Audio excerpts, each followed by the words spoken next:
Hey, Mike here with Canadian Musician Magazine. Right now, well, the folks at RX Music were kind enough to let us borrow a conference room here so I could chat with Dave Sampson, one of the top emerging singer-songwriters to come out of the East Coast in the last number of years. New 6-song EP, coming out in a couple days as we speak, will be out by the time people are hearing or seeing this, called All Types of Ways. And Dave, how you doing, man? Good, man. How are you doing? Good. Thanks for having me. This is great.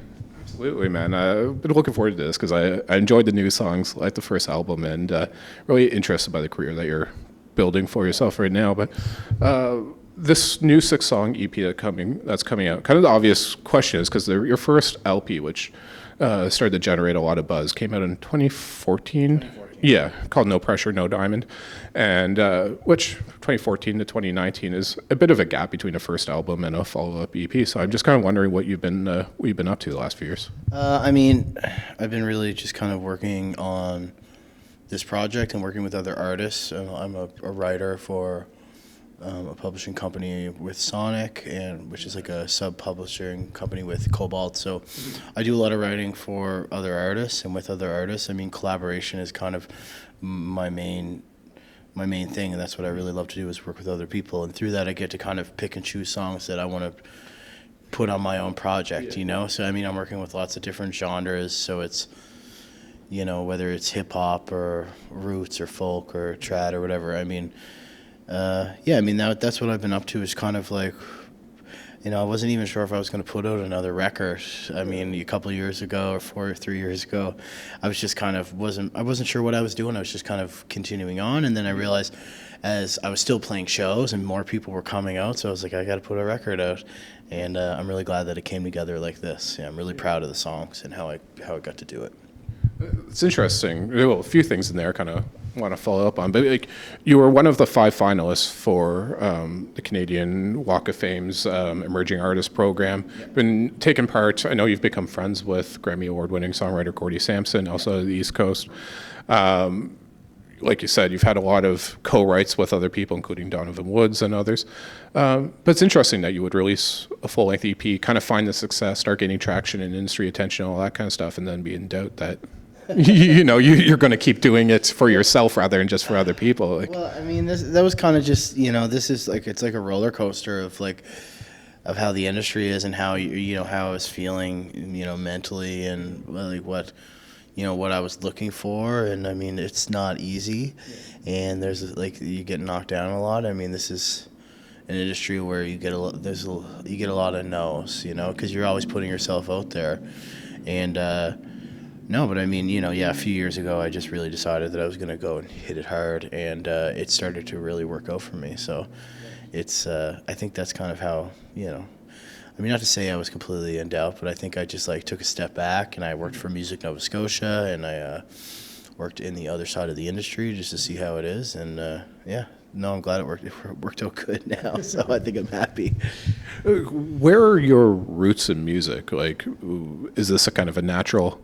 I don't want to say endpoint, because certainly it's just the beginning of your career, but is a career in music a natural, I guess, endpoint for where you started in music? My roots in music are from Cape Breton Island. That's where I'm from. That's where the musical community there is amazing. I grew up around music and trad, and that's where it came from. I don't know if that's answering your question. It's that was a very poorly worded question, but essentially what I mean is have you always, has a career in music as a performing artist or even as a songwriter always been the objective, and how much was music a part of your life growing up? It's all I ever wanted, literally. I remember as a kid, when I didn't know how to play guitar, putting a guitar around my neck and looking in a mirror and playing along with songs. It's definitely something I always wanted. I never really realized that was something that I could do, even when I was doing it years ago. I wasn't. It's completely different now, where this is actually, paying my bills, and I'm actually it's very sustainable where I'm at right now. And it's, like I said, it's always it's a roller coaster, but right now it just seems, I've always wanted it, and I feel like a lot of people in my situation, there's so much talent out there, and people end up kind of giving up right before they're their big opportunity, and I feel like I'm glad I stuck with it, and that's, that's kind of, I always wanted to do this, and I'm glad I never stopped because it's working out right now. The fact that you kind of went and started working in the industry, like for Music Nova Scotia, got a publishing deal, doing a lot of writing with and for other people. Yeah. Did that change your perspective on music as a career, as a performer, its viability? You know what I mean? Yeah, I mean, working in the industry is completely different, but I mean, that gave me a whole other perspective on how things work on the back end of everything, and I think like just dipping your toes in different sides of the industry has made me a better business person, and made me, made it a lot easier for me to navigate my career and to make the right decisions and know when to say yes and step back and like all that stuff. Everything kind of is a positive, And it's also when you work other jobs, you know what you like and what you don't want to do. So I think like I realized that working behind a desk wasn't for me. And I'm like a people person, and I like being around, and I like performing. So yeah. So I think you said it was about 3 years ago when you're like, all right, I'm going to do another album. I'm going to get back to my career as a performer. So can you tell me about the formation of the 6-song EP? Like, are they songs that you went into sessions knowing were for yourself, or are you kind of picking from other things? No, it's almost never like that. Like usually when I go into sessions, I mean, this was 6 out of like 40 songs that we picked. I mean, originally it was going to be a full length album, and then, in today's kind of world and music climate, I mean, people just aren't paying attention to 12-song albums. Like, I'm sorry to say it, some people love it. I still love listening to a full record every now and then, but it's a kind of a singles world, and we just kind of, this was me kind of revamping and coming out as, essentially as my first real big project with some funding and some good songs. So we just wanted to make sure that we just picked 6 solid songs. I don't think there wasn't premeditated on like, oh, we're going to go and we're going to write this song and this is going to go on the record. It was like one set, as a songwriter, you're always in different sessions with different people. You never know what kind of song is going to come out of it. But, I'm never there being like, oh, I want a song for myself. I'm like just hoping I write a good song. And as long as I'm with another artist or somebody with a good publishing deal or something, I think the idea is just to write a good song. And if that fits my vibe, then perfect. And that's how this whole song worked. This whole record worked, was just going and writing songs, and I pick the ones that fit me. There's some other stronger songs that never made the record, but it was because they never fit my vibe. You know what I'm saying? Like, it's I think I was just building, and then I got to kind of pick what I liked and what I wanted to represent me as an artist. So I came up with these 6 songs. I've seen you say in another interview that co-writing's how you've always enjoyed working. You never really liked writing by yourself, even though like you do, or you've at least started songs by yourself before bringing them to other people to finish and that kind of stuff. But why is it? Because I've obviously spoken with many, many songwriters, and there's so many different ways to go about writing songs. And I'm always interested in those who are like, oh, I get too self-conscious if I write with another person, versus those who, thrive off that collaboration and bouncing ideas back and forth. Like, why is it that's been what's worked for you? It's just what I'm into. Like, it's different for everyone. I mean, I was just introduced to co-writing and collaborating through Gordie Sampson, 10 years ago, and at that point I was kind of writing songs, but I found it really hard, and then all of a sudden I could get in a room and finish a song from start to finish in 3 hours with like, another friend or 2 buddies or a track guy and another writer. I mean, that was like that blew my mind of how fast you can cook up a song like that. And it still doesn't have to lose any of like the meaning or the sentimental value. It's just like burn hot and finish quick. Like it's kind of like, I really loved it. That's why I loved it. And I also loved, like, I was a musician by myself, writing by myself, playing shows by myself. Like, it's boring, man. Like, that's like, it's like you want some camaraderie, and you want some like people, that was the first time I was introduced to a musical community and family. Like, I never had that before. So being introduced to collaborating and co-writing and working with other people, and also like I found like my best friends in that industry through that. So yeah, it's way funner, you know. Three heads are better than one, and it's I mean, I know a lot of writers that are just amazing on their own, and just write, you know, a lot of prolific writers and just like amazing artists like write on their own, and they're amazing, you know. And it's like, I think that's like, you know, I get jealous of that, you know, but yeah, this is what I'm into, and that's what, you know, that's what sparked my interest in back into music, was just like giving me a world of collaborating and stuff, and it's, you know, it's great. Those song camps that Gordie Sampson runs, which have a, you know, big reputation. You said it was like 10 years ago, 10 years ago you first? 9 years. 9 years ago. Yeah, I've been in it for 9 years. How, because that's obviously well before your first album and, you know, some of the other accolades and stuff that you've had. So like, how did that come about? And I got to ask an obvious question, which you've probably got a million times, but are you and Gordy related? No. Okay. Just both being East Coasters and having the same last name, I had to ask, but I was like, I know you must have gotten that question all the time. I'm sure I've gotten lots of opportunities through people thinking that he's my uncle or my dad or like something like that, but no, there's no relation at all. We are from the same place, Cape Breton Island, and hey man, I think it works in my benefit. Which brings me back to the question I was getting at, which was like, how did that, at that point in your life and career, how did you get hooked up with Gordy and get part of that song camp? Because that's a pretty big deal for a young songwriter. I think I was 20 years old. I was in university, and I was studying, and I was still writing songs, and I was just starting to play shows there, and really ended up kind of out of nowhere. People just started to come out to these shows, and at a point where I was selling out, you know, the campus bar and putting 300 bodies in there, singing cover songs and some of my own songs. It was weird, but people were showing up, and so it was creating a cool buzz. And that's when Gordy's management, Sherry Jones and Jones & Co. and Gordy kind of got wind of that, and just kind of heard some demos that I recorded, and basically they sent me an invite and invited me to the camp. And I didn't know anybody there. I met Gordy maybe once before that, but he, you know, I don't think he would even remember me then.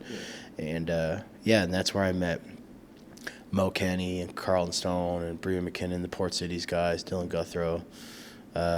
You know, I mean, everyone has gone through that camp in the last 10 years, and now especially a lot of like special guests. So yeah, that's when I got invited. Yeah, they just caught wind.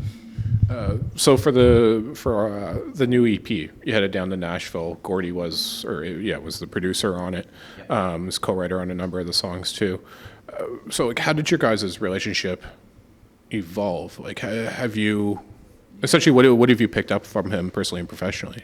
I mean, you know, he's one of my best friends now. Like, I mean, we talk all the time. He's more than just like a producer, and like this is a guy that I grew up listening to and admiring, you know. And then all of a sudden he's a great friend and he's a great guy. I mean, I picked up the camp isn't there to teach you how to write songs. Mm-hmm. It's not. People already know how to write songs there. It's there to bring other people that are in that industry together and write songs together. I mean, you pick up things. You know, you just kind of pick up how he writes and how his brain works and how he communicates with people and how he gives back. I mean, that's what I kind of pick up as him as a mentor, and like, you know, his ear and how his wheels start to turn. I mean, you know, I just got back from Nashville a couple of days ago, and I was there staying at his house for a week and a half. Like, you know, that's, you know, him opening up his doors and letting me stay there while I co-write every day. Yeah. And I'm coming home, and he's in his studio writing with like superstars and like country, like, you know, mega country people, and it's pretty crazy. But he's amazing. Yeah, I mean, yeah, I'm a fly on the wall when I'm with him. I feel like we gotta provide some like context for people, because I keep bringing up Gordy, and you keep talking about Gordy, and people might not be, because he is kind of a behind-the-scenes figure that, you know, he's become a big name in the songwriting community, particularly in Nashville, because he's worked with Blake Shelton, Faith Hill, Keith Urban, like you say, like a lot of the superstars of country music. He's got like he just says he has the #1 song in country music right now for 2 weeks in a row, like Luke Bryant's Knockin' Boots. He wrote Jesus Takes the Wheel. He he's written with everybody. And I mean, you know, and and the reason I met him is because we're from the same island. He's lived in Nashville for 15 years. So it's like, well, you know, he just comes back and gives a lot. So yeah, he's a really, really well-known guy up there. And yeah, it's cool. It's very cool. So with the CP, essentially, what's the blueprint for you as far as where you go from here? Yeah, I think it's just, I mean, releasing it. I mean, which is, you know, by the time this is out, I'm sure it's out. But yeah, we're touring. We're basically we're waiting to hear back on a few things on a cross-country tour. Ideally would be to hop on with a more established act rather than go out on my own and do that grind again. But that's what's going to happen. There's a few irons in the fire. Yeah, I mean, just continue to write. I mean, I'm pretty sure I have a whole other record written. So I'm actually probably going to hit the studio very soon and start working on that. I'm like, you know, I mean, this record has been done for a few years, and we've just kind of been building it and building a team around it. So now I'm like ready to get back in the studio. Like, I can't wait to record new music, you know. It's kind of like, the more the more I do stuff like this, the more excited I get to keep working. So it's yeah, there's no chilling. It's I'm either recording or writing or touring. So yeah. Just before we started filming here, now me and all your publicists were just like chatting, and you know, you're going to be at CMW. You've done a lot of the whole industry conference kind of stuff, and one of the things he said was like, you know, you'll do these kind of industry speed dating things or have these like formal meetings, and you're like, you know, you never form good connections that way. It's like, you're much better off just shooting the shit over beer with people. That's usually where stuff, you know, productive connections are usually made. So like, I suppose now that you've done these kinds of things a number of times, a lot of our audience is doing them, will be doing them, that kind of stuff. How do you find, like, what do you tell young artists about like the worthwhileness, I guess, of those kinds of things and how to make them worthwhile? Well, I think like those speed meetings and stuff are important.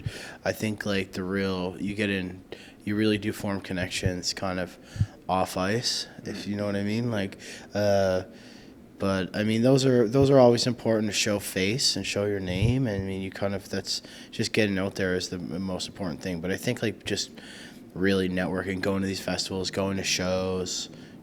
Don't drink too much, you know. I think being respectful, introducing yourself, sending out emails to, if you are going to a festival, or if you're going and you know there's some delegates or a booker from a festival or a UK agent or something, and you know they're going to be there. I think it's like what I've learned from like working in that industry and like as a performer in that industry is like send emails, follow up with people. Hey, do you want to go have a coffee?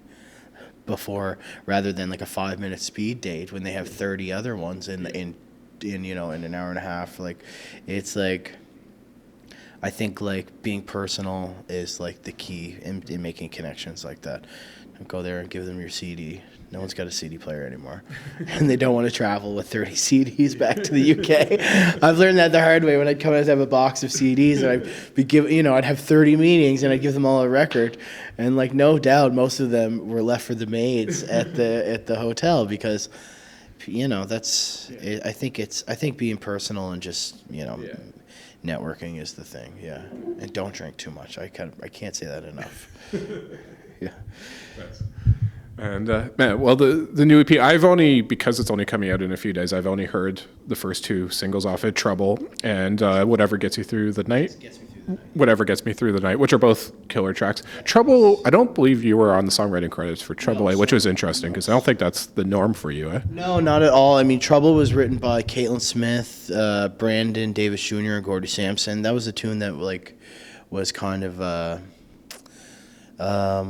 it was written at Song Camp, and Caitlin Smith is like this amazing artist and songwriter from Nashville, and I just love that song. And me and my friends and the Port Cities guys would just jam and play that when we were having fun and hanging out in the summer, and I was just singing it, and everyone was just like, "You got to record that song, man," because no one was using it. It was swept under a rug. So I was just made it to point to. I wanted to record it because I loved it, and that was years ago. And you know, that song has become a part of me. I love that. I really feel really attached to that song, and I'm glad they let me record that. I feel very grateful for that, and yeah, it's great. Right. Well, check him out. And Dave, keep up, man. Just thanks for making the time for this. Thanks, RX Music, for giving us a room, and appreciate this, man. Yeah, thanks for having me. Cheers.